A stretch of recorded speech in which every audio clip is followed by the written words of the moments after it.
ஒரு ஓவியரின் கதை, இயற்கை காட்சிகள், மனிதர்கள், நவீன ஓவியங்கள் இது மாதிரி பல தரப்பட்ட ஓவியங்களை சிரத்தை எடுத்து வரையக்கூடிய ஒருவர். இவர் தன்னுடைய படைப்புகள் எல்லாம் ஒரு கண்காட்சியா நடத்துவாரு. எல்லாரும் வருவாங்க. அவரை புகழ்ந்து பேசிட்டு போவாங்க. இது வழக்கமா நடக்கிற ஒரு செயலா இருந்தது. அப்போ ஒரு நாள் அவருக்கு திடீர்னு ஒரு சந்தேகம் வருது. எல்லாரும் இப்படி நம்மள பாராட்டுறாங்களே, உண்மையிலேயே நம்மளுடைய ஓவியங்கள் அழகா தான் இருக்கா? நம்ம முன்னாடி தான் புகழ்ந்துட்டு போறாங்களா? ஏதாவது விமர்சனங்கள் யாருமே சொல்ல மாட்டேங்கிறாங்களே அப்படின்ற மாதிரி ஒரு எண்ணம் வருது.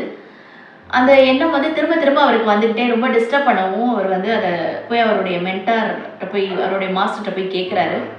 கேட்டோடனே மாஸ்டர் சொல்கிறாரு, உன்னுடைய சந்தேகத்துக்கு ஒரு வழி இருக்குது, நான் சொல்கிற மாதிரி செய்யுன்னு சொல்கிறாரு. மாஸ்டர் சொன்ன மாதிரியே இவரும் செய்கிறாரு. அதாவது ஒரு ஓவியத்தை எடுத்துகிட்டு ஒரு பிஸியான ஸ்ட்ரீட்டில் கொண்டு போய் வைக்க சொல்கிறாரு. வச்சுட்டு பக்கத்தில் ஒரு குறிப்பு கொடுக்குறாரு. இந்த ஓவியத்தில் உள்ள தவறுகளை சுட்டி காட்டவும் அப்படின்னு சொல்லி கொடுக்குறாரு.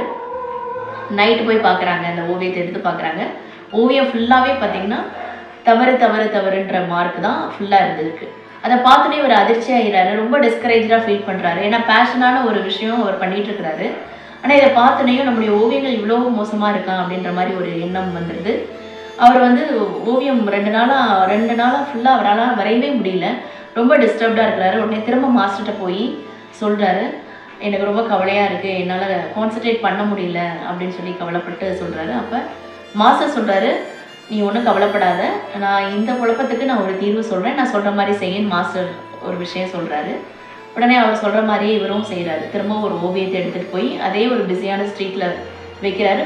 வச்சுட்டு பக்கத்தில் ஒரு குறிப்பு என்ன கொடுக்குறான்னா, இந்த ஓவியத்தில் உள்ள தவறுகளை சரி செய்யவும் அப்படின்னு ஒரு குறிப்பு கொடுக்குறாரு. கொடுத்துட்டு காலையில் கொடுத்துட்டு வந்துடுறாரு. நைட்டு போய் அந்த ஓவியத்தை எடுத்து பார்க்குறாரு. அந்த ஓவியத்தில் யாருமே டச் பண்ணல, அது அப்படியே இருந்துச்சு. அதை எடுத்துகிட்டு அவருக்கு எதுவுமே புரியல. அதை எடுத்துகிட்டு மாஸ்டர்கிட்ட வராரு. மாஸ்டர் இது என்ன மாஸ்டர், இது எனக்கு ஒன்றும் புரியல அப்படின்னு சொல்லி கேட்குறாரு. அப்போ தான் மாஸ்டர் சொல்கிறாரு, இப்படி தான் நம்மளை சுற்றி இருக்கவங்க நம்மளுடைய தவறுகளை சுட்டி காமிப்பாங்க, ஆனால் அதுக்கு தீர்வு சொல்ல மாட்டாங்க.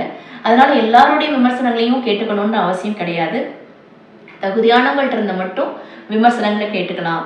உன்னுடைய பணியை தெரிஞ்சவங்கள்ட்ட, உன்னுடைய பணியின் சிறப்பை தெரிஞ்சவங்கள்ட்ட, அந்த திறமை உள்ளவங்கள்ட்ட நீ விமர்சனத்தை நீ எதிர்பார்க்கலாம்.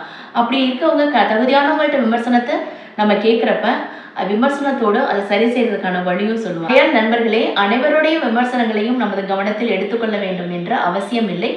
நமது பணியை, நமது வேலையை சிரத்தையுடனும் கவனத்துடனும் கடுமையான உழைப்புடனும் செய்து கொண்டே இருந்தால் அதற்கான பலனை நாம் நிச்சயம் அனுபவிப்போம்.